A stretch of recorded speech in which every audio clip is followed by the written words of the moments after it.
नमस्कार, आप देख रहे हैं समाचार अड्डा और हम हैं अभी उदयपुर की पहाड़ी पर। इसके पहले भी जब हम एक बार पहाड़ी पर आए थे तब हमें इस पहाड़ पर एक गुफ़ा मिली थी जिसमें एक जैन तीर्थंकर की मूर्ति थी, जिसको बाद में देखने समझने पर हमें ज्ञात हुआ कि ये भगवान नेमिनाथ की मूर्ति है और ये गुफ़ा भगवान नेमिनाथ की गुफ़ा है। इस गुफ़ा तक जब हम लोग पहली बार पहुँचे थे और इस समाचार अड्डा के द्वारा आप लोगों को इसके बारे में पता चला था, तब कई लोगों ने ये प्रश्न किया था कि इस गुफ़ा तक कैसे पहुंचा जा सकता है। तो आज समाचार अड्डा की टीम आपको उस गुफ़ा तक पहुंचने का रास्ता दिखाने वाली है, कैसे उस गुफ़ा तक पहुंचा जा सकता है। ये मज़ार है, ये यहाँ तक आने के लिए आपने जैसे देखा होगा पहले सीढ़ी के द्वारा ऊपर आया जा सकता है। यहाँ तक आने के लिए सीढ़ी है। अब हम इस पूरे रास्ते से आगे की ओर बढ़ेंगे और देखते हैं आगे उस गुफ़ा तक किस प्रकार पहुंचा जा सकता है। बने रहिए हमारे साथ। बाज़ार से हम यहाँ नीचे की तरफ आ गए और नीचे इस दिशा में हमें आगे की ओर बढ़ना है। जब हम पहले यहाँ आए थे तब इस प्रकार से पेड़ पौधे झाड़ियाँ यहाँ नहीं उगी थी, चूँकि बरसात हो चुकी है और अब जो सब प्रकार के पौधे यहाँ बढ़ गए हैं, खरपतवार बढ़ गई है। इस कारण थोड़ा देख के और संभल के चलना पड़ेगा इस रास्ते पर। बने रहिए हमारे साथ। इस पहाड़ के बगल से हम आ चुके हैं। अब थोड़ा नीचे की ओर हमको उतरना पड़ा। नीचे उतरते हुए हमको एक ये बगल में जो रास्ता दिख रहा है, इस पगडंडी से उस गुफ़ा तक पहुंचने का मार्ग है। तो इस पगडंडी को पकड़ते हुए हम आगे बढ़ते हैं और इसी मार्ग के द्वारा उस गुफ़ा तक पहुंचा जा सकता है। ये स्टार्ट।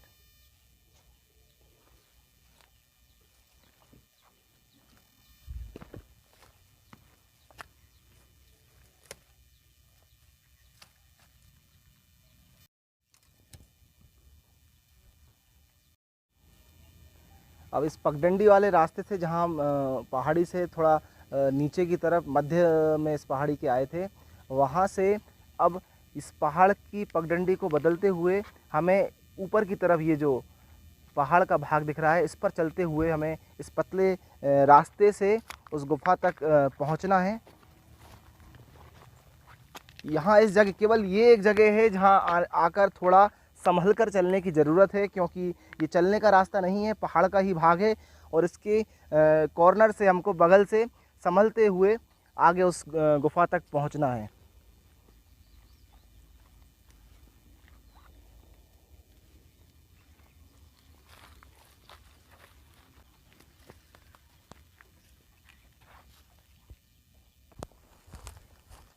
यहाँ से गुफ़ा बस 5 से 10 मीटर की दूरी पर है और हम बस उस गुफ़ा तक पहुँचने ही वाले हैं।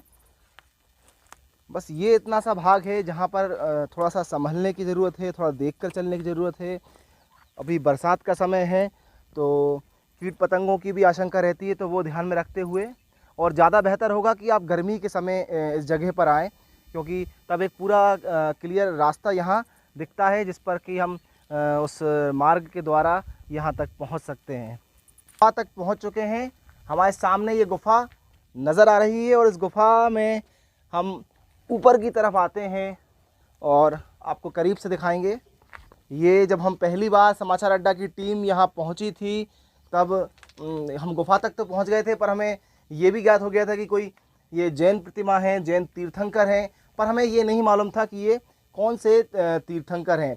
तब हम इसके वीडियो और इसके फ़ोटो इस गुफ़ा के लेकर के आए थे और तब हमें ये जानकारी लगी कि ये भगवान नेमिनाथ हैं। अब हम आपको ये भी बताएंगे कि ये हमें कैसे ज्ञात हुआ कि ये भगवान नेमिनाथ की गुफ़ा है।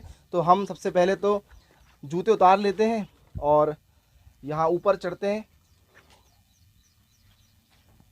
तो ये देखिए, ये भगवान नेमिनाथ की गुफ़ा है। यह हमें ऐसे ज्ञात हुआ कि जो जैन तीर्थंकर होते हैं उनका अपना एक सिंबल होता है, एक लोगो होता है जो उनके आसपास कहीं होता है। तो इस गुफ़ा में भगवान नेमिनाथ, ये नेमिनाथ गुफ़ा है, इसकी जानकारी हमें लगती इस शंख से, इस शंख के प्रतीक से जो इनके पैरों के पास बना हुआ है। ध्यान से आप देखेंगे तो ये शंख आपको नज़र आएगा। ये शंख जिसके द्वारा ये हमें ज्ञात हुआ कि ये भगवान नेमिनाथ की गुफा है। और यहाँ कुछ लिपि में लिखा हुआ है, क्या है इसको पढ़ना इसलिए भी ज़्यादा मुश्किल हो गया है क्योंकि बहुत सा जो इसका भाग है वो जो है क्षतिग्रस्त है। और जिस प्रकार से जब ये मूर्ति को डिफेस किया गया था, इसका मुंह तोड़ा गया था, उस समय ही ये कुछ जो लिखा हुआ था इस पूरी लिखावट को मिटाया गया है। संभवतः ये लिपि ब्राह्मी लिपि नज़र आती है और अभी भी ये कोशिश चल रही है कि ये क्या लिखा है इसको पढ़ा जा सके। तो हम आपको आज लेकर के आए उदयपुर की पहाड़ी पर भगवान नेमिनाथ की गुफा पर। हमारे दर्शक लगातार हमसे पूछ रहे थे कि इस गुफा तक कैसे पहुंचा जा सकता है, तो हमने आज आपको बताया कि इस गुफा तक पहुंचने का मार्ग क्या है और इधर किस तरह से आना है और किस प्रकार से सावधानियां रखते हुए इस गुफा तक पहुंचा जा सकता है। तो ऐसे ही रोचक वीडियो के लिए, जानकारीवर्धक वीडियो के लिए बने रहिए, देखते रहिए समाचार अड्डा। मैं मधुर शर्मा, कैमरे पर मेरे साथी हैं सौरभ तामेश्वरी। धन्यवाद।